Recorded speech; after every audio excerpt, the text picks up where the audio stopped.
오늘 하나님께서는 우리 가운데 본문을 통하여서 크게 두 가지의 이야기를 보여주십니다. 첫째는 나병 환자에 대한 이야기이고 두 번째는 백부장에 대한 이야기죠. 이 두 가지 이야기는 서로 달라 보이지만 사실 동일한 하나의 주제가 통일되어 있는 것을 보게 됩니다. 바로 병고침에 대한 내용들로 묶여져 있다라는 것이죠. 성경 곳곳을 보면 특별히 오늘날 우리가 읽고 있는 이 복음서를 보면은 그 안에서 예수님께서는 수많은 사람들을 치유해 오시는 것을 우리는 보게 됩니다. 엄청난 일이죠. 또 위대한 일이고 말이죠. 그런데 우리는 그런 생각을 좀 해볼 필요가 있는 것 같습니다. 이렇게 병을 고치는 일에 대해서 우리는 그저 이 일들을 그저 위대하고 훌륭한 일이구나라고만 생각하고 끝내야 할 일인가라고 말이죠. 디모데 후서에 따르면 성경이라는 것은 교훈과 책망과 바르게 함과 의로 교육하게 유익하다라고 나와 있는 것을 볼 수 있습니다. 그리고서 다음 절을 보면 이렇게 사도 바울은 얘기하고 있죠. 이는 하나님의 사람으로 온전하게 하며 모든 선한 일을 행할 능력을 갖추게 하려 함이라. 이러한 개념을 가지고 우리가 오늘 말씀을 바라볼 때 우리는 어떤 생각을 좀 할 수 있게 되는가. 이 예수님께서 병 고치시는 일을 그저 보고 우리가 예수님 훌륭하시구나, 정말 위대한 일이시구나라고 단순하게 생각할 것이 아니라 하나님께서는 예수님께서 이 병을 고치시는 일을 통해 오늘 말씀을 접하고 읽고 묵상해가는 오늘 우리가 하나님의 사람으로 어떻게 살아갈지에 대한 것들을 충분히 말씀해 주고 계시다라는 것을 깊이 생각해 볼 수 있다라는 것입니다. 그래서 오늘 우리는 이 두 가지 이야기를 그저 아픈 자가 낫는 회복의 이야기로만 받아들일 것이 아니라 이 병고침의 말씀을 통해서 과연 하나님께서 원하시는 백성된 삶이 무엇인가를 우리가 좀 함께 바라보았으면 하다라는 것입니다. 먼저 나병 환자에 대한 말씀입니다. 본문 2절입니다. 그때 한 나병 환자가 다가와 예수 앞에 무릎을 꿇고 말했습니다. 주님 원하신다면 저를 깨끗하게 하실 수 있습니다. 산에 올라가서 수많은 무리들에게 말씀을 전하신 예수님께서는 이제 산에서 내려오시게 됩니다. 그런데 그때 예수님께서 내려오시는 당시에 유대 사회 가운데서 굉장히 불쾌하고 불편하게 여겨지는 한 사람이 예수님에게 다가오는 것을 보게 되죠. 바로 나병 환자입니다. 율법에 의하면 이 나병 환자는 다른 사람들과 거리를 두고 살아갔어야만 했습니다. 기본적으로는 부정한 사람으로 여겨졌기 때문이죠. 그래서 당시 이 나병 환자는 단순히 병자로 여겨지는 존재가 아니었습니다. 하나님께 저주를 받은 사람이었고 또 다른 사람들로 격리를 당할 수밖에 없었던 사회적인 약자였던 것이죠. 그런데 그런 그가 그 모든 율법들을 무시하고 누구 앞에 나아간 것입니까? 예수님 앞에 나아간 것입니다. 그리고 말하는 것이죠. 본문 2절, 주님 원하신다면 저를 깨끗하게 하실 수 있으십니다 라고 말이죠. 여기서 우리는 굉장히 귀한 영적인 원리와 의미를 좀 발견하게 됩니다. 먼저는 예수님께서 이 율법의 행위가 아니라 하나님의 신적인 권위를 가지고 그에게 다가갔다라는 것을 발견할 수 있게 됩니다. 본래 율법에 의하면 지금 나병 환자가 하고 있는 행동은 당시 수많은 유대 사회의 사람들에게 굉장히 큰 피해를 주는 행동이었습니다. 다른 사람들에게 부정함을 퍼뜨리는 일이었고 동시에 육체적으로도 감염을 더해갈 수 있는 굉장히 힘든 일들을 초래할 수 있는 일이었던 것이죠. 우리가 오늘날 현대 시대에서 나병 환자까지는 아니지만 우리 감염될 수 있는 전염병으로부터 우린 바로 몇 년 전에 그렇죠, 굉장히 큰 어려움들을 전 세계가 겪었습니다. 그래도 그 일 덕분에 참 힘든 일들을 넘어오고 그 안에서 정말 많은 신앙생활의 모습들이 변질되어 가는 것들을 경험하게 되었었죠. 이 나병 환자는 그렇게 모두에게 있어서 기피의 대상이자 율법으로 하여금 격리되었어야만 할 대상이었습니다. 그런데 예수님께서는 그런 나병 환자에게 어떤 행동을 더해갑니까? 모두가 다 피할 그때에 오직 예수님만이 그 나병 환자의 그 손길을 뿌리치지 않으셨습니다. 오히려 손을 내밀며 말씀하시죠. 본문 3절, 내가 원한다 깨끗하게 될지어다. 여러분, 이 모습은 그저 예수님께서 단순히 한 사람을 치유했다라는 것을 우리 가운데 보여주는 것이 아닙니다. 예수님께서는 바로 직전까지 율법주의자들보다 더 나은 의의가 무엇인가에 대해서 말씀을 하셨고 또 그런 예수님께서 율법을 완성하러 오셨다라는 것을 말씀해 주셨죠. 그런 말씀들이 있은 후에 펼쳐간 예수님의 모습이 바로 오늘 이 모습입니다. 율법주의자들로서는 결코 펼쳐갈 수 없는, 율법의 본질을 모르는 사람들은 결코 선택할 수 없는, 오직 율법의 본질을 아는, 율법을 완성시켜간 그 모든 것들의 본질이신 사랑을 가지고만 펼쳐갈 수 있는 그 긍휼을 펼쳐가는 예수님의 모습을 오늘 우리 본문을 통해서 예수님 우리 가운데 또 그때의 수많은 사람들 앞에서 그 모습을 펼쳐갔던 것이죠. 그래서 우리는 이런 모습을 통해서 먼저 감사할 수 있는 것 같습니다. 참 우리가 예수님께서 우리가 더해 주신 사랑이 얼마나 큰지를 우리가 한 번 더 돌아볼 수 있게 되는 것이죠. 그래서 우리는 이 말씀을 통해 깊이 한 번 더 고민하게 되는 것은 이런 것 같습니다. 우리에게 있어서 과연 하나님의 말씀은 그 본질에 따라 함께하는 이들 가운데 사랑과 긍휼을 전하는 오늘 예수님과 같이 그들까지 손을 뻗어가는 모습으로 펼쳐갈 수 있도록 하게 만드는가, 아니면 그때 율법주의자들과 같이 오늘 우리가 다른 이들을 정죄하기 위하여 그들을 기피하도록 하는 기준으로 사용되고 있는가를 말이죠. 율법에 의하면 예수님께서는 나병 환자를 꾸짖으셨어야만 했습니다. 왜냐하면 그가 율법을 어기고 다른 사람들이 있는 곳에 나와 예수님을 붙잡고 다른 이들에게 피해를 준 사람이기 때문이죠. 하지만 예수님은 그러지 않으셨습니다. 그를 불쌍히 여기시고 사에서 말씀하신 것처럼 서로 사랑하는 사람들끼리 사랑을 더해간 것이 아니라 다른 이들로 격리되어 육체적인 아픔으로 슬퍼한 그 한 영혼에게까지 그 사랑을, 긍휼을 베푸셨다는 것을 보여주는 것이죠. 그러니까 예수님께서 직접 율법주의자들과는 다른 삶을, 이게 진정 율법이 말하는 것이다라는 것을 보여주셨던 것입니다. 이는 단순히 사회적 약자에게 긍휼을 베풀라라는 것만을 말하고자 하는 것도 아닙니다. 과연 오늘 우리는 말씀의 본질인 사랑과 긍휼을 베푸는 자로서 살아가는지, 아니면 하나님 말씀의 의로움을 빙자하여 다른 이들을 정죄하고 판단할 삶을, 또 내 삶의 편함을 위하여 다른 이들로부터 멀리 떨어지게끔 하는, 그들을 격리해 나가는 삶을 살아가고 있지는 않은가 돌아볼 필요가 있다라는 것이죠.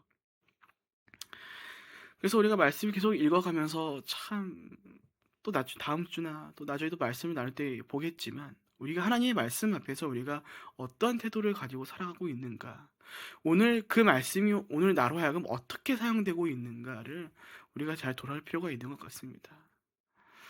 그러니까 하나님의 말씀을 우리가 율법주의자들처럼 받아들이고 사용하게 된다면은 우리는 너무나 쉽게 다른 애들을 그 말씀을 가지고 정죄해가는 삶을 펼쳐가게 될 것입니다. 어, 여기서 아마 처음 말씀드린 것 같은데, 이게 정말 여러 사역지들 속에서 참 어려운 순간들이 저도 많이 있었습니다. 그 중에 대표적인 사례가 무엇이었냐면은 어, 다른 목회자들이 저의 현실을 보고서 성경을 가지고 그렇게 정죄하는 모습을 경험했던 적이 있거든요. 저도 아팠던 적이 좀 있습니다. 네, 참 오늘날 이게 참 마음이 아픈 고통이 얼마나 많이 있습니까? 그리고 마음이 고통이 왔었을 때 우리가 경험하는 대표적인 사례 중 하나는 아마 공황이라는 장애일 텐데, 이게 참 어렵더라고요. 막 진짜 갑자기 길을 가다가 갑자기 장을 보다가 사람 많은 곳에서 턱 막힌 곳에 있으면은 막 갑자기 막 다 무너져 내릴 것만 같은, 주저앉게 되더라고요, 사람이. 근데 그런 모습을 가지고 이제 솔직하게 고백하고, 또 이제 목회자로서, 또 이제 말씀을 전한 자로서 그 기도의 힘을 믿기 때문에 이제 기도를 받으러 솔직하게 얘기를 갔습니다. 그 겉에서는 잘 얘기하는 것처럼 보이죠. 점점 얘기가 흘러가는 것이 결국 뭐 어떤 문제인가 하니, 네가 기도하지 않아서다. 네가 새벽 예배 안 나와서이다. 네가 수예배 안 나서이다. 와, 그 얘기를 듣는데 머리가 막 망치한테 맞은 느낌이더라고요. 내가 읽고 묵상해 가고 전하고 있는 말씀이 얘기하고자 하는 게 이런 건가? 정말 그 안에 다가오는 그 안타까움은 이로 말로 할 수 없습니다. 그러니까 참 이런 것들을 봤을 때 우리는 돌아보게 되는 것이죠. 과연 오늘 우리 가운데 더해져 있는 말씀은 정말로 하나님의 뜻에 따라 그 말씀을 살아가기 위해서 담겨져 있는 건가, 아니면 오늘 내 삶이 편하도록 하기 위해, 혹은 그때 율법주의자처럼 남들을 쉽게 판단하고 정죄하기 위해 사용되는 도구로서 되어 있는가를 우리 한 번씩 돌아볼 필요가 있는 것입니다. 하나님이 사랑하라고 하셨고 그들 가운데 긍휼을 베풀라고 하셨는데, 우리 언젠가부터 그 말씀 가운데 있는 옳고 그름을 스스로 판단해가지고 다른 이들 가운데 그 잣대를 내밀죠. 실수는 용납할 수 없는 겁니다. 근데 재밌는 건 무엇인지 압니까? 그런 삶을 잘 보면은 본인도 그렇게 실수하고 살아가는 걸 봅니다. 네. 그래서 우리가 이제 얼마 전에 말씀 담임 목사님께서 하신 것처럼 그 말씀들이 계속 우리 뇌 가운데 더해져 있는 거죠. 너는 왜 네 눈에 있는 들보는 빼지 못하면서 다른 사람들 형제의 가시는 뭐냐? 벌써 차이가 나죠. 나는 들보인데 이 사람은 가시입니다. 근데 내 눈에 들보는 못 보고 누가 봐도 들보인 거를 봐야 되는데 이 가시만 보는 것이죠. 그게 왜 그런가 고민해 보면은 우리 가운데 더해지는 말씀이 오늘 살아있는 생명의 말씀으로 더해진 게 아니라 율법주의자들 같은 그 율법으로 더해져 있기 때문인 것 같습니다. 그렇게 사랑하는 여러분, 부디 오늘 우리가 그 무엇보다 예수님 마음을 잘 닮아갔으면 좋겠습니다. 만약 예수님께서 율법주의자들과 같은 마음으로 이 땅 가운데 오셨다면 아마 오늘 이 자리에 있는 그 누구도 아마 구원받지 못했을 것입니다. 왜냐하면 우리 자체도 율법으로 하여금 의롭지 못한, 올바르지 않기 때문에, 또 부정한 사람들이기 때문이죠. 그럼에도 불구하고 예수님께서는 우리를 위해 자신을 내어 주십니다. 그러니까 이를 통해 분명하게 확증하신 것이죠. 우리를 얼마나 사랑하시는지. 우리를 사랑하셔서 기꺼이 자신을 내어주시는 그 누구도 할 수 없는 신적인 사랑과 긍휼을 우리 가운데 베푸셨다는 것을 친히 자신의 삶을 통해서 자신의 생명을 걸고 보여주셨다는 겁니다. 그래서 오늘 우리가 각자 품고 있는 또 기억하고 있는 말씀들을 다시 한번 돌아보았으면 좋겠습니다. 우리에게 더해진 하나님의 말씀은 누군가를 정죄하기 위해 더해진 것이 아닙니다. 우리로 하여금 스스로 연약함을 깨닫도록 만들고 우리가 죄인임을 깨닫고 우리로 하여금 예수님의 사랑과 긍휼이 없으면 살아갈 수 없다는 것을 믿고 깨닫고 더 나아가 그것을 나에게만 저유하는 것이 아니라 그것을 함께하는 이들에게 흘러 보내도록 하기 위해서 더해진 것이 하나님의 말씀이라는 것입니다.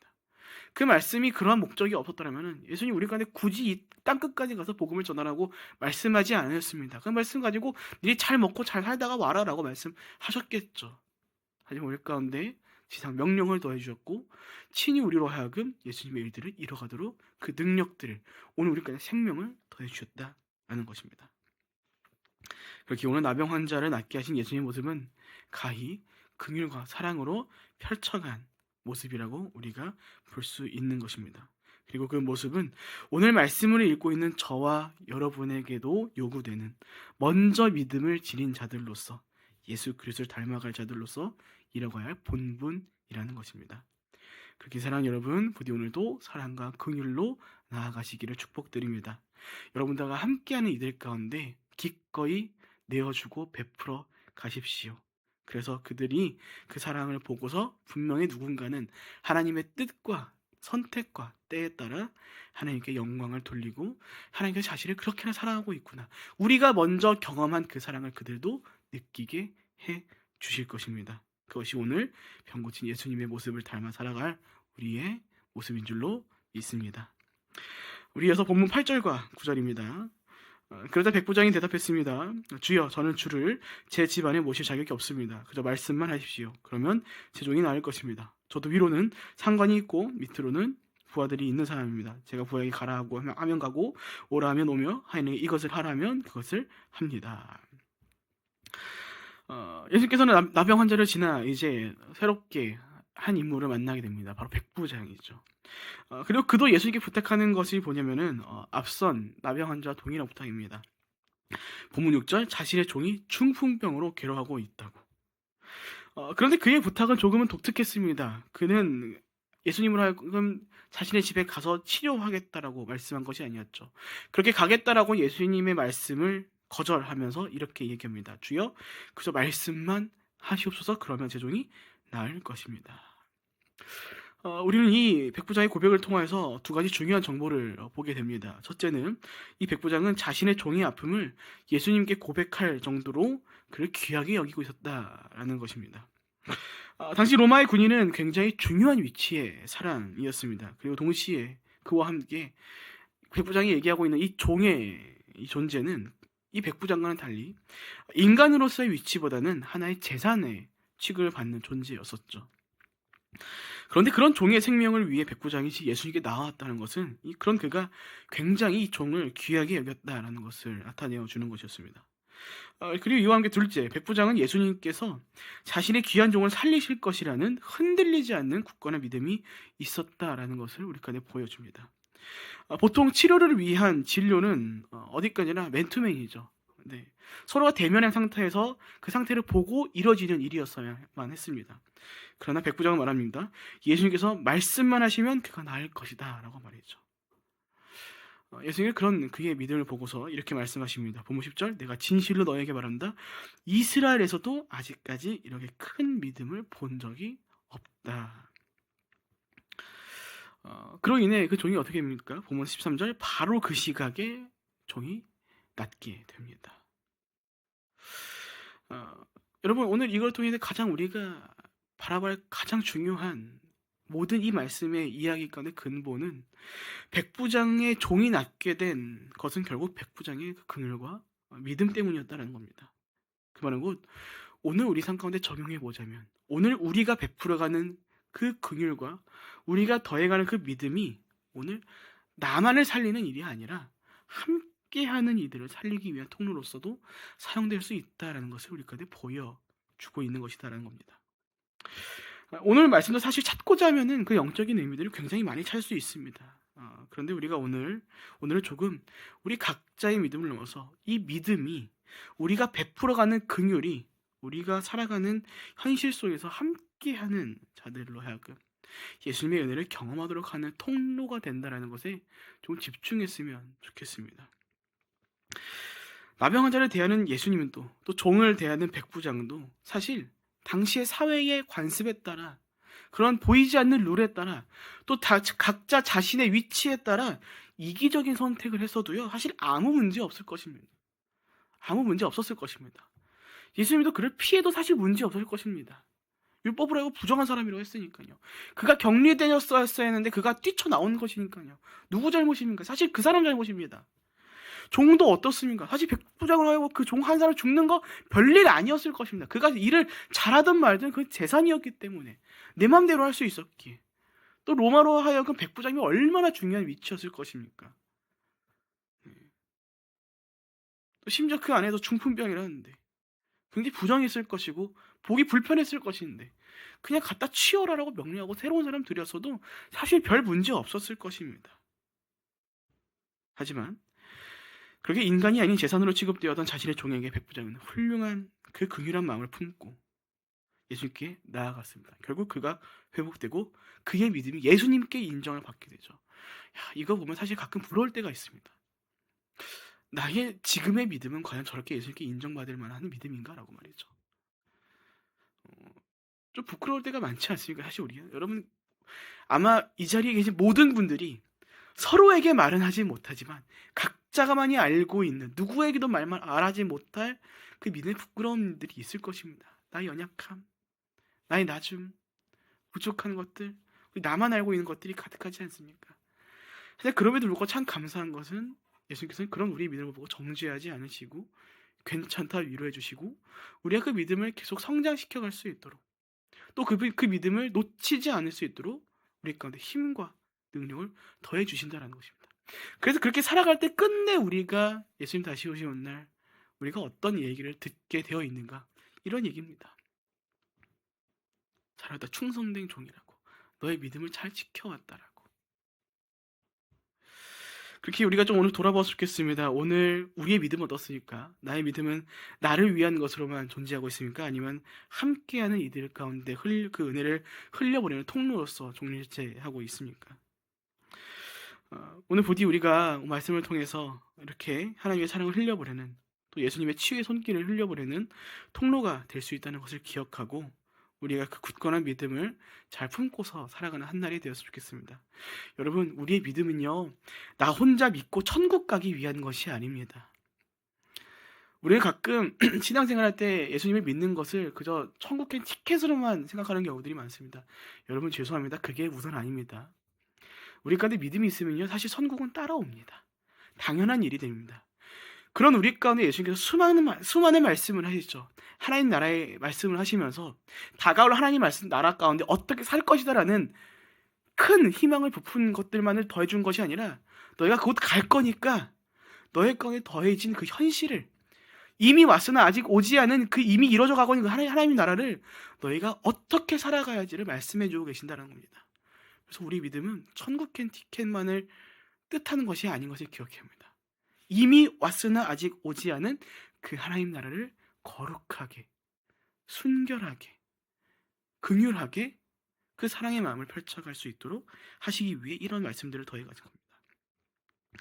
그러니까 사도 바울이 이렇게 고백하는 겁니다. 로마서 1장 8절 내 하나님께 감사함은 너희 믿음이 온 세상에 전파됨이로다. 할렐루야. 말씀 마칩니다. 사랑하는 여러분, 부디 오늘 여러분의 믿음과 먼저 받은 하나님의 사랑과 긍휼을 우리 각자에게 담아두지 마시고 세상 가운데 흘려보내는 한 날 되시기를 축복드립니다.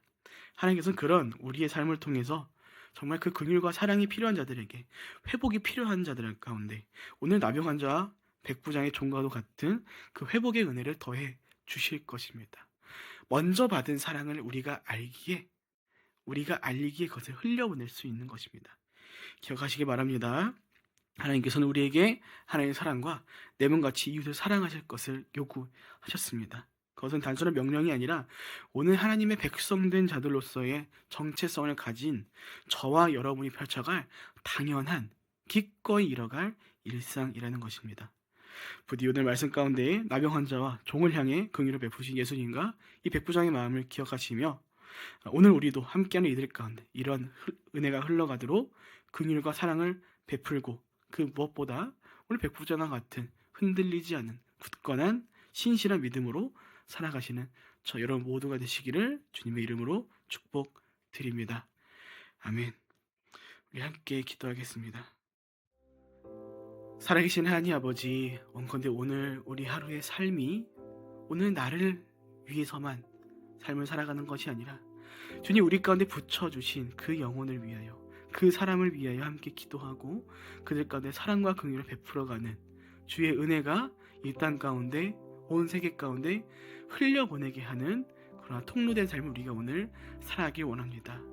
원컨대 이곳에 모인 주의 모든 자녀들 가운데, 백성들 가운데 오늘 하루를 살아갈 흔들리지 않는 굳건한 믿음을 더하여 주시옵고, 그 믿음이 오늘 우리 가운데만 담겨져 있는 것이 아닌 함께하는 모든 자들에게도 흘러갈 수 있도록 인도하여 주시옵소서. 그로 말미암아 그 믿음을 보고 하나님 주의 뜻에 따라, 때에 따라 누군가는 하나님의 살아계심을, 하나님의 흔들리지 않는 위대한 그 사랑과 긍휼을 경험하게 될 줄로 믿습니다. 주님 우리와 함께 동행하여 주시옵고 우리와 함께하는 모든 자들 가운데도 주의 사랑과 긍휼을 더하여 주시옵소서. 그렇게 오늘도 우리와 함께 하실 것을 믿고 감사하며 살아계신 예수님의 이름으로 기도합니다. 아멘.